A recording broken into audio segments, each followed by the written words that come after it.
Islam that'll serve us today. And the reason people despair about it is because it's working for us. It's cleaning the black man up. It's cleaning the black woman up. We've impacted the world. We taught someone who went into sport and played Muhammad Ali how to rise to the top in it and stay with Islam.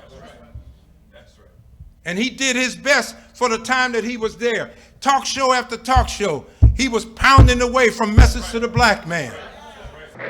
See, we have been brainwashed.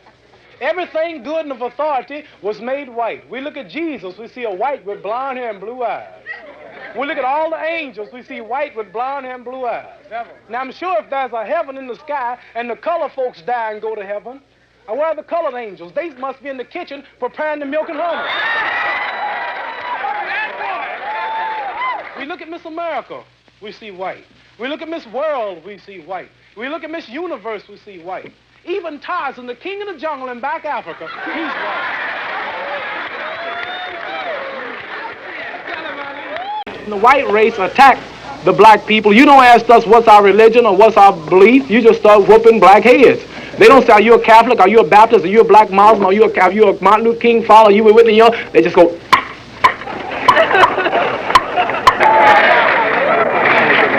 They had never saw an athlete like this. Usually once you're an athlete, you're a white man's nigger.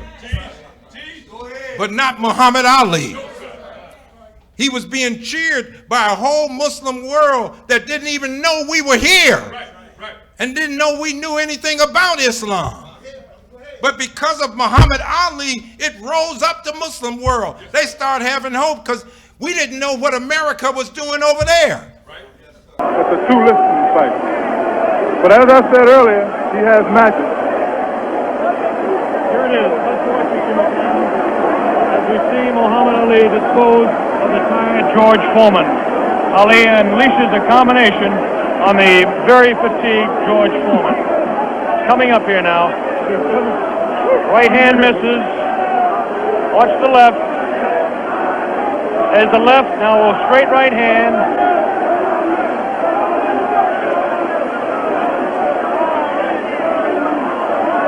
That one spins his head. That's the knockout punch right there. It was a straight right hand taken right on the face of Muhammad Ali. This is the dressing room of Muhammad Ali.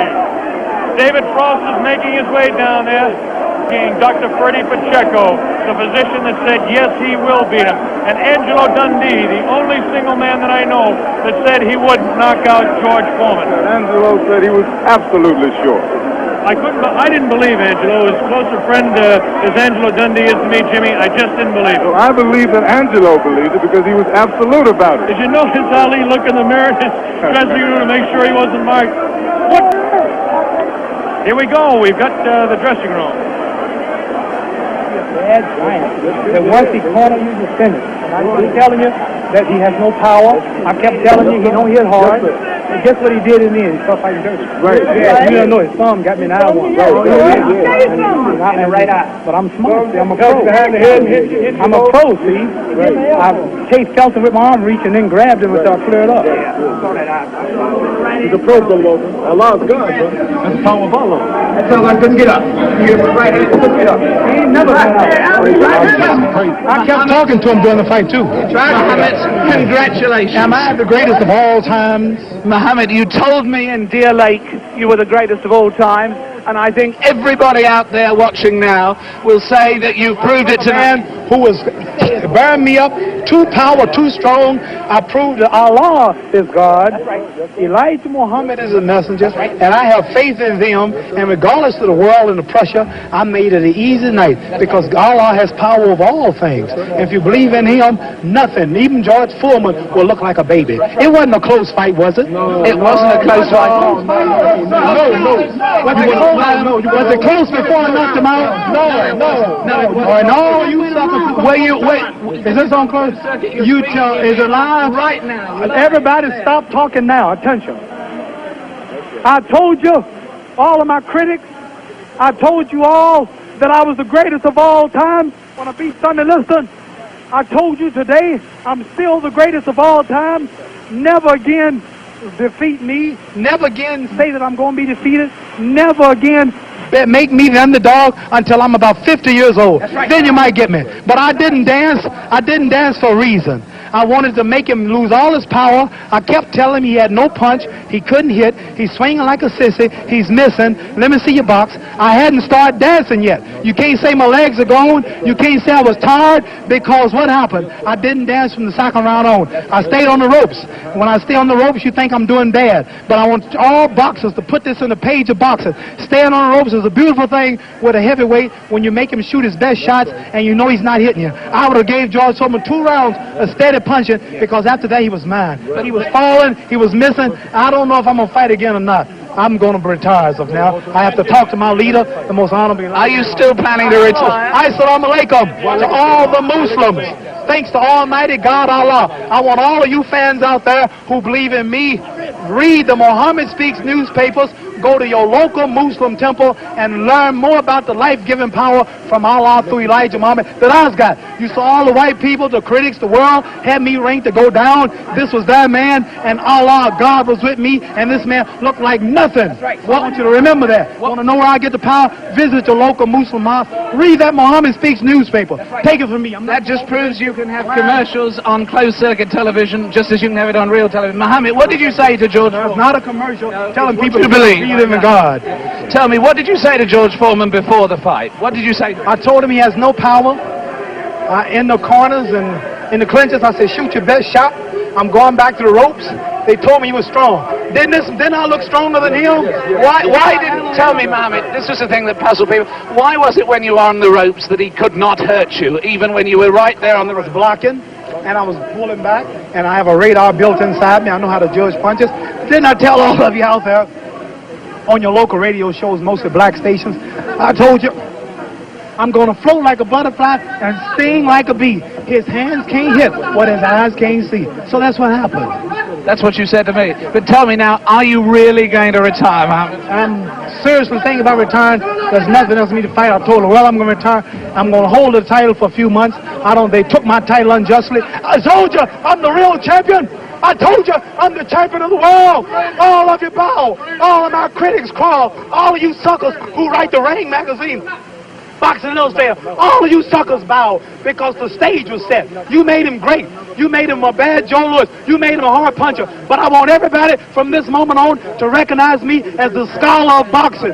If you want to know any damn thing about boxing, don't go to no boxing experts in Las Vegas. Don't go to no Jimmy the Greek. Come to Muhammad Ali. I am the man. One last question, Muhammad. Hello, my man, Hugh Hefner.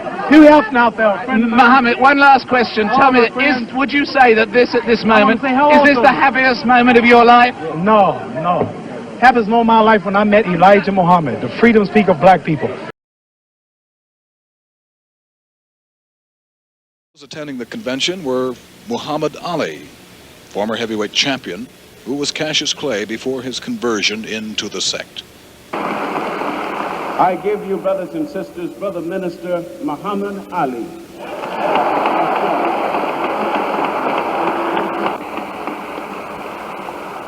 Assalamu alaikum.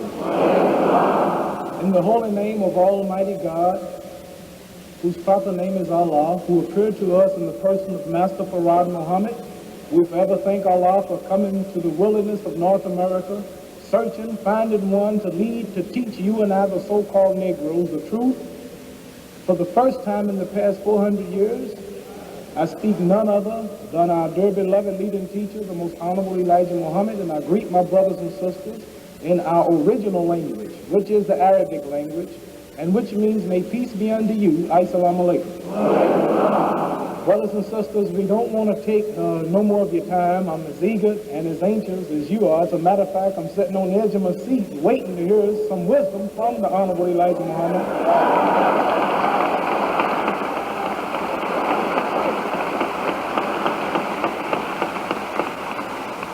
I just would like to instill one thought into your minds, all of you of our brothers and sisters who believe in Almighty God, all of you who actually believe there is a supreme being. We want you to listen carefully to the words of the Honorable Elijah Muhammad.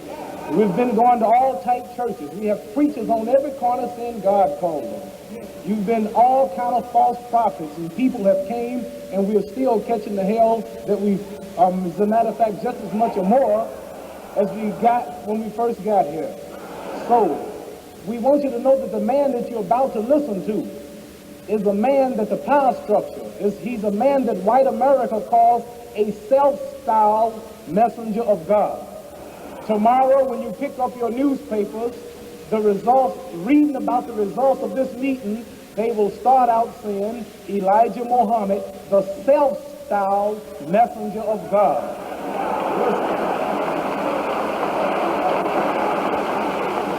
Right there, this is a key to show you that this is a man from God. If you weigh the word, as long as he's talking in America today, no one of the white power structure, even from Washington, as high as you can go, won't even as much as challenge him. Not prove one thing wrong, not prove 10 things wrong that he teaches, but they won't even challenge him.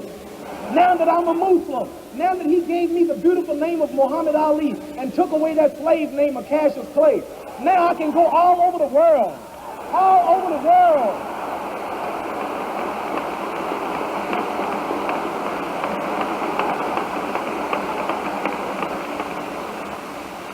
Right at my home, 8500 Jeffrey in the basement. I have 3,800 letters that I can't answer. From Lebanon, Syria, Egypt, Pakistan, Indonesia, Ghana, Nigeria, and every letter opens up saying, Assalamu alaikum. How are you? We are very glad that you are a Muslim. When can you come to my country? He was sent to you directly from God. The white man don't want you to know who he is.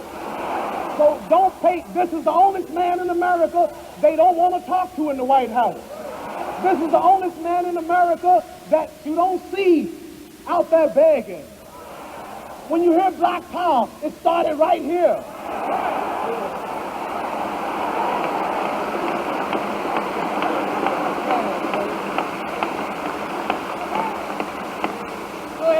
Everything that black people are talking today, bring him to me and I'll show you he heard another Muslim, or he was once a Muslim, or he read the newspaper, but they won't give him the credit. They don't want to follow the real man.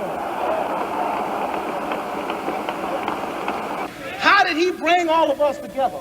Look at all these beautiful, clean sisters. No powder, no paint, just everywhere.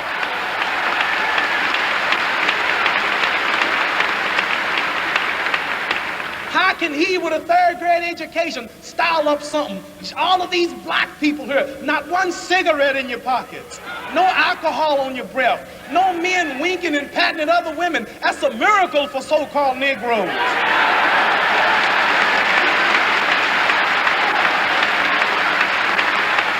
One day he sat down and took him a pencil and made him up a religion that converted wineheads, dope addicts, athletes, doctors.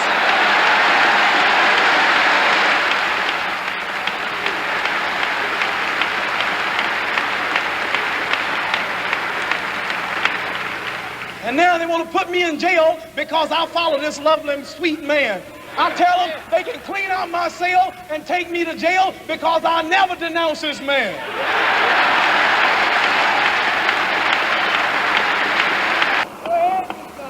You've been looking for God, brothers and sisters. God has come. He's left a man to teach you, so listen to him. Weigh his words, and you figure out, did he make this up, or did God tell him? You have common sense. Assalamu alaikum.